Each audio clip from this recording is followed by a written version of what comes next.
नमस्कार दोस्तों, स्वागत है आपका सीपी स्मार्ट क्लासेस में। दोस्तों, रोजगार समाचार के सुबह के इस वीडियो में आज चर्चा करेंगे कई मुद्दों पर। तो सबसे पहले 5,846 पदों पर सिपाही की भर्ती होने जा रही है। इस खबर को देख लेते हैं। इसके बारे में मैंने कल भी आपको डिटेल में बताया था और आज के समाचार पत्रों में ये खबर छपी हुई है, तो इसको एक बार फिर से देख लेते हैं। इसका देखिए, ऑनलाइन फॉर्म भरने का जो है कल से ही शुरू हो गया है।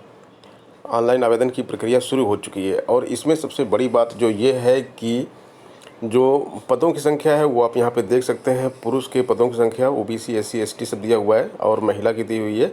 एक सर्विसमैन का भी अलग से दिया गया है यहाँ पे। और इसमें जो सिलेबस है, सिलेबस के अकॉर्डिंग इसकी परीक्षा होगी और परीक्षा 27 नवंबर से होगी। एसएससी की वैकेंसी है ये। दिल्ली में पुलिस की भर्ती है ये। तो ये बहुत ही अच्छी परीक्षा है और पूरे भारत के छात्र इसमें शामिल हो सकते हैं। महिला और पुरुष दोनों के लिए है ये, दोनों लोग इसमें शामिल हो सकते हैं। और इस बार की परीक्षा में थोड़ा सा चेंज किया गया है।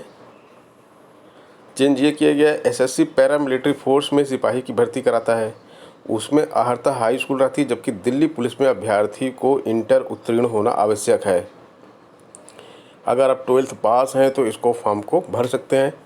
पैरामिलिट्री फोर्स में 18 से 23 साल की एज लेते हैं। यहाँ पे 18 से 25 साल की एज मांगी गई है, तो यानी कि 2 साल ज़्यादा जिनकी एज हो चुकी, जो पैरामिलिट्री फोर्स में सिपाही की भर्ती में नहीं जा सकते, वो यहाँ पे जा सकते हैं। तीसरी चीज़, यहाँ पे कंप्यूटर की जानकारी मांगी गई है। और कल ही मैंने आपको बता दिया था कि 100 प्रश्न आएंगे एग्ज़ाम में, 100 नंबर के, और इन 100 नंबर में से 50 number GK GS current affair के होंगे, 50 क्वेश्चन। और इसके बाद 25 रीजनिंग के होंगे और 25 रीजनिंग के बाद 15 मैथ के और 10 कंप्यूटर के होंगे। तो ये 4 सेक्शन होंगे इसमें। तो सबसे ज़्यादा इम्पोर्टेंट जीके जीएस है, बाकी ये 3 सेक्शन भी हैं। और इसकी तैयारी हमने अपने चैनल के माध्यम से शुरू भी कर दी है। ये जो 50 क्वेश्चन आपको दिख रहे हैं, ये पिछले साल जो परीक्षा हुई थी 2017 में, जो पिछली परीक्षा हुई थी उसका पेपर मैंने सॉल्व करवाया है और वो आपको यूट्यूब पे मिल जाएगा। उसका लिंक भी आपको डिस्क्रिप्शन बॉक्स में मिल जाएगा। आप देख सकते हैं कि किस तरह के क्वेश्चंस एग्ज़ाम में आते हैं। सबसे इम्पॉर्टेंट जो टॉपिक है मैं खुद पढ़ाऊँगा और इसकी तैयारी कराई जाएगी। लगातार आपको वीडियो मिलेंगे हमारे चैनल के माध्यम से।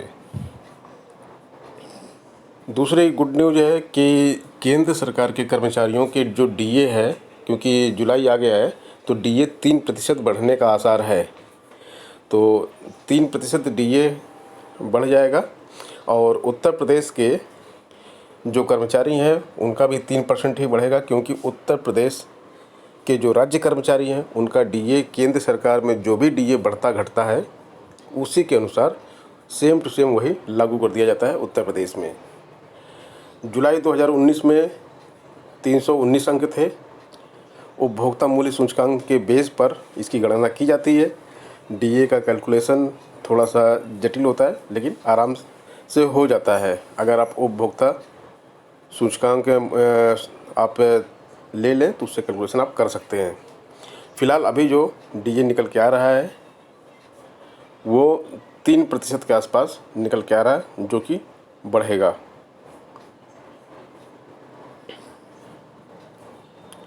तो अभी जो राज्य सरकार के कर्मचारी हैं उनको भी लगभग इतना ही बढ़ना है।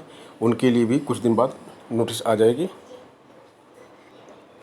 टीजीटी के छात्रों के लिए एक अच्छी न्यूज़ है। यहाँ पे देखिए लिखा हुआ है कि उत्तर प्रदेश माध्यमिक शिक्षा सेवा चयन बोर्ड की ओर से शिक्षक पद पर चयनित अभ्यर्थियों को विद्यालय आवंटित होने के बाद अब नियुक्ति के लिए भटकना नहीं होगा। विद्यालयों की आवंटन सूची अब शासन और माध्यमिक शिक्षा निदेशक को भी भेजी जाएगी। इस पूरी प्रक्रिया पर शासन की निगरानी होगी। साथ ही नियुक्ति के दौरान अक्सर होने वाले विवादों में भी कमी आएगी। इस बाबत अपर मुख्य सचिव आराधना शुक्ला की ओर से उत्तर प्रदेश माध्यमिक शिक्षा सेवा चयन बोर्ड की सचिव को पत्र जारी किया गया है।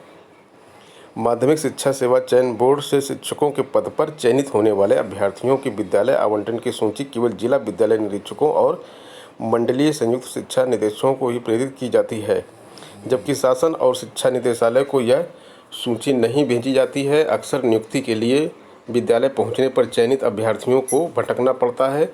कई मामलों में तो अभ्यर्थी कोर्ट चले जाते हैं और मामला जब शासन या शिक्षा निदेशक तक पहुंचता है तब उन्हें इस विवाद की जानकारी होती है।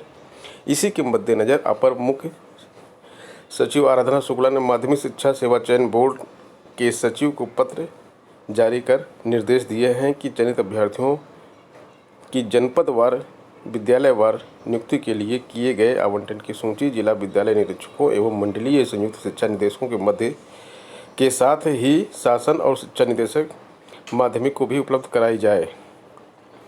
तो ये यहाँ पे काफ़ी अच्छी पारदर्शिता लाई जा रही है। लेकिन टीजीटी पीजीटी की ज्वाइनिंग करवाने के साथ साथ एलटी ग्रेड के छात्रों के साथ अन्याय हो रहा है। एलटी ग्रेड के चयनित ज्वाइनिंग के लिए भटक रहे हैं।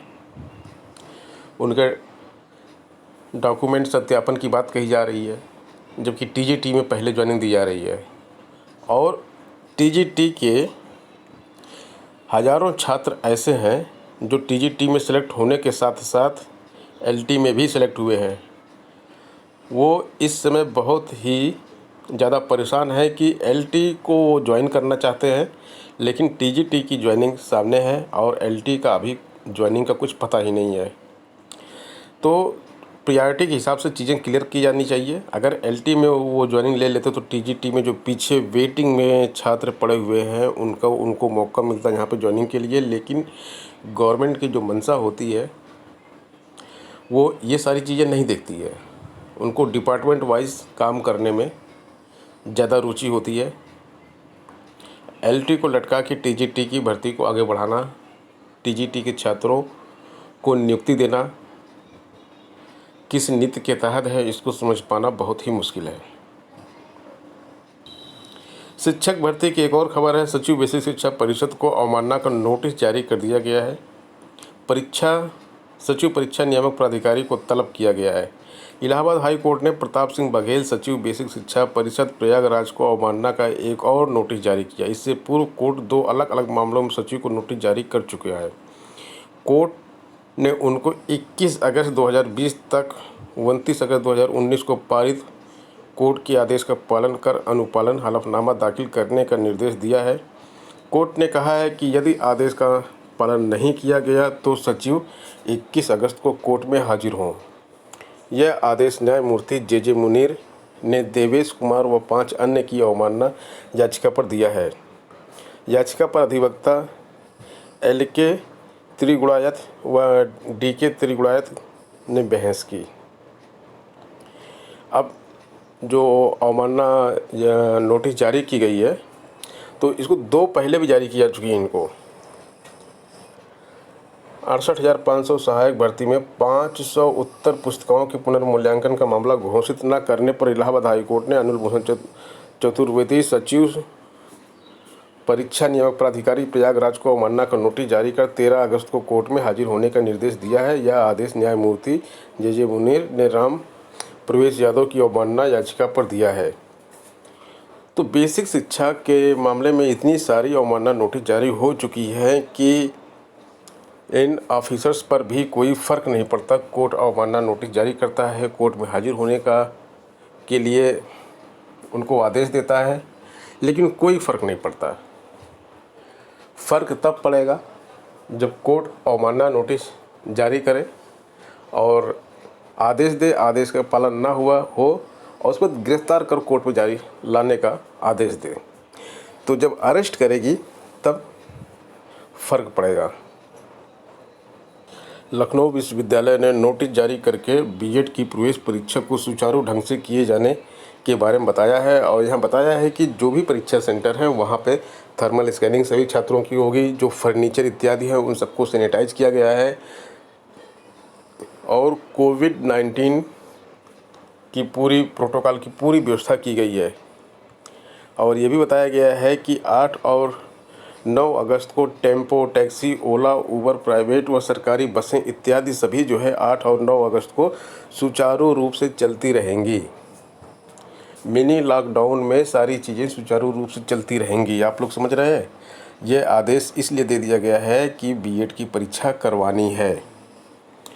तो 16 अगस्त को आप सोचते हैं अगर BEO की परीक्षा निरस्त हो जाएगी, आगे बढ़ जाएगी, तो अब ये मुश्किल नहीं है। आप ये मान लीजिए 16 अगस्त दूर नहीं है। लग जाइए पढ़ाई में अभी से बिल्कुल। जो भी रिवीजन करना है फटाफट कर डालिए, क्योंकि ऐसा ही एक आदेश 16 अगस्त के लिए भी आएगा और आपकी परीक्षा जो है 16 अगस्त को संपन्न होगी। बीएड में भी लाखों छात्र परीक्षा में बैठते हैं। बीएड की परीक्षा जो सुचारू रूप से करवाई जा रही है, तो BEO की परीक्षा भी नहीं रुकेगी अब। तो आप तैयारी अपनी जो भी रिवीजन करना है वो सब कर डालिए। परीक्षा होगी और ये नोटिस ओला, टेम्पो, बस चलेंगी, इसकी नोटिस आपको मिल जाएगी 1-2 दिन पहले। तो दोस्तों ये थी अपडेट आज की। मिलते हैं नेक्स्ट वीडियो में नई अपडेट के साथ। धन्यवाद।